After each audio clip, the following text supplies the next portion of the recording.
ATACMS is in use again. Hello my friends and welcome, my name is Dennis and this is the latest update from Ukraine. So Ukraine targeted the big ammunition warehouse of the Russian Federation in Sorokino, Luhansk Oblast. And from what I can see, it's damn far away, more than 100 kilometers away from the front lines. This is the initial and the important settlement for the Russian Federation to deliver goods to their forces on occupied Ukrainian territory. It has a railroad connection and a standard road. The eyewitnesses say that the fire was there for a very long time. Probably it's the biggest ammunition depot that was targeted recently. Also, there was the strike on a Russian base in Crimea, the top of the highest mountain in Crimea, Patry. There is observatory, but Russia put air defense systems S-400s out there, as it was reported and confirmed by Russian military bloggers. Ukraine targeted the air defense systems. But we don't have any photos from the place, so I'm waiting for the satellite images to appear in internet to confirm that information. In this case, Ukraine used Storm Shadow cruise missiles, and there were also very important Russian raiders out there.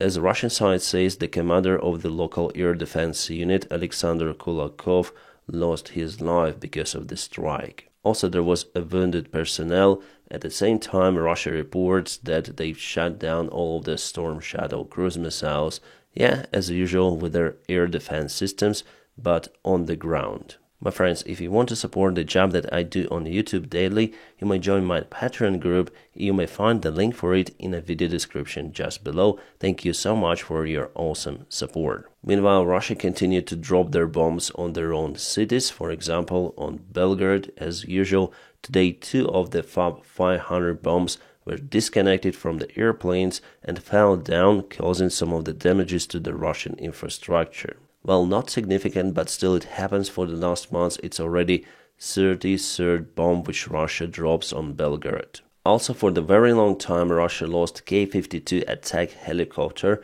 It happened on the south. Why is it a very rare event now? Because Russia installed a very long-range missiles and modern aiming equipment on their helicopters. In this case, it's hard to reach them with the standard manpads. Those helicopters operate far behind from the front lines, targeting Ukrainian vehicles and other targets. With the new range, they became way more effective, but still Ukraine is able to target those. Just occasionally, sometimes, but Russian pilots do not feel safe. Plus, Russia lost a Hu-25 attack airplane.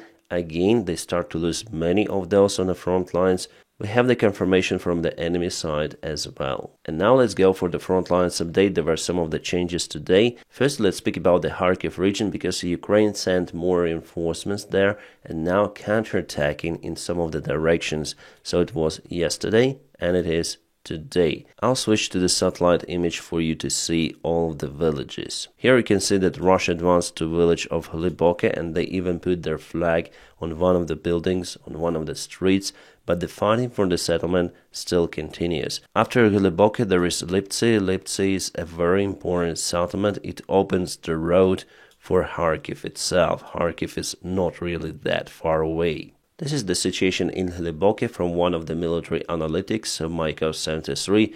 He also confirms that Russians entered Hliboke, but still it is mostly in the gray area. But here we have the update that Russians finally weren't able to reach Zelena. The small village is still under Ukrainian control. The Vovchansk area, here Russia entered the settlement. The fightings are ongoing within the city. But Ukraine started the counterattack. It sent many more of the forces. I wonder if it will be successful or not.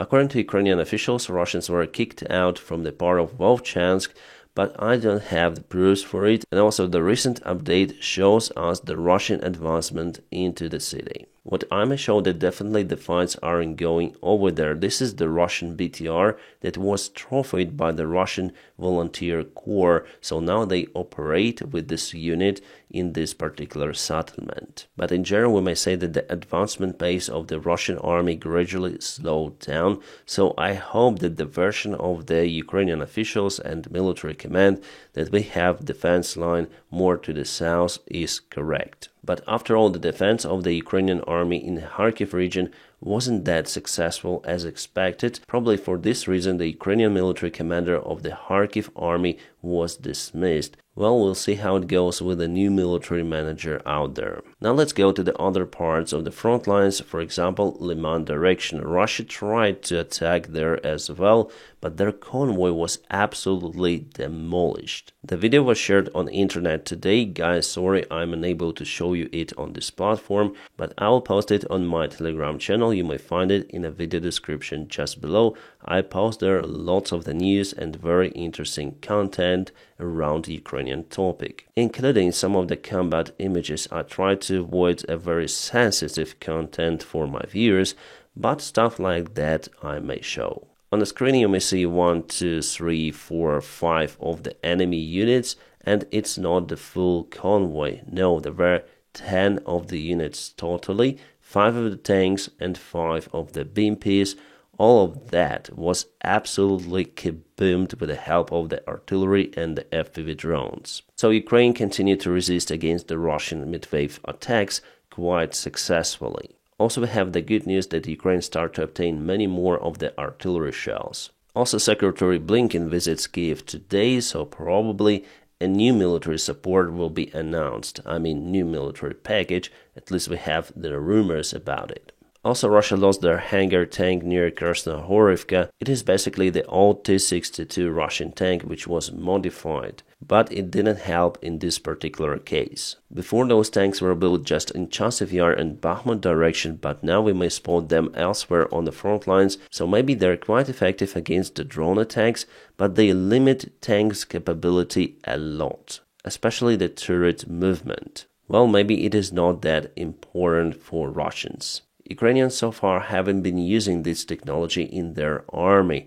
We'll see how it goes in the future, because before Russia was the first army to use the grill on top of the turret, and later on Ukraine started to use the same. Probably it might happen with this one limitedly also. Russia launches a drone strike on Ukraine every day, but the last night was very successful for our air defenders. All of the drones were shot down, 18 out of 18. Meanwhile, we have the reports from the Western media sources that the capabilities of Ukrainian air defense dropped gradually. They said that 50% of the Russian missiles usually are not being intercepted. Half a year ago, Ukraine intercepted more than 76% of the Russian missiles. Why did it happen? Well, first of all, because Ukraine is in lack of the air defense missiles, but this question has already been solved with a new military aid from the United States, so we're just waiting for those missiles to appear, and a part of those has already been delivered to Ukraine, as well as some of the new air defense systems. Like, for example, German-made RST system will be delivered this month to Ukraine. At the same time, Russia may obtain their military support from their key ally North Korea. The negotiations are now ongoing around the rocket artillery systems which are made in North Korea. Alright, let's continue with updates from the front line. So Russia attacked from Verbovo direction yesterday and today, the light advancement, but nevertheless they push Ukrainian soldiers behind their previously built defense lines. We have the information about it from the other source, so this is the defense line, and as you can see, it's being occupied now by the Russian army. During the last summer campaign, Ukraine broke through the Russian defense, 2 of the lines, but now Russia took everything back. Yeah, not all of the land, but defense lines have been taken by Russians again. There were also some of the other advancements from the enemy side, but insignificant. Guys, we all see how Russia takes the ground, but this period is limited. The main thing that Ukraine is approved with the new military support package, and in the future it will be able to stop the Russian advancement, and in further perspective, well, not this year, but in a possible future, Ukraine is able to liberate its territories, little by little, gradually taking the initiative, and I think that we're gonna witness it. But again, it will not happen this year. It's time for Russia to advance because they took initiative and they used this small time window before Ukraine obtains the main military support. Alright, we have the latest news from the United States. They'll transfer longer range weapons to Ukraine.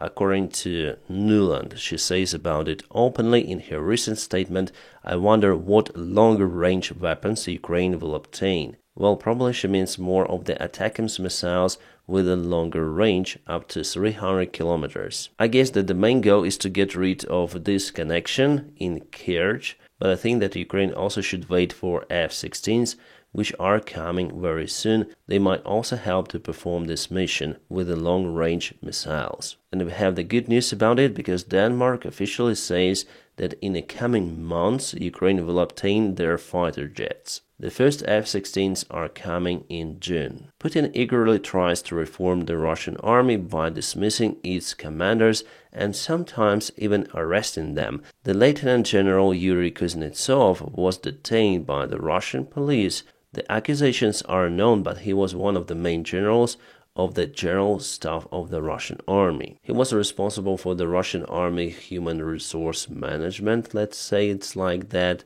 I think also for a mobilization campaign and other stuff. The Institute for the Study of War says that the changes in the Russian military says that Putin is oriented on a long-term war in Ukraine. He also tries to mobilize the Russian economy to support the Russian army even more. We'll see how it goes for him, because Russian army is a very corrupt part of the Russian economy, the most corrupt one, I would say, because all of the military spending is basically publicly untrackable. That's why Shoigu actually lost a lot with his new position. He was removed from the huge money flow. Some of the media sources say that the new defense minister is not corrupt at all, but I don't believe that. In Russian system, everything is corrupt. Kind of the interesting screen from the drone. Yes, the train was targeted, and today we have the report that in Volgograd Oblast of the Russian Federation, one more train was kaboomed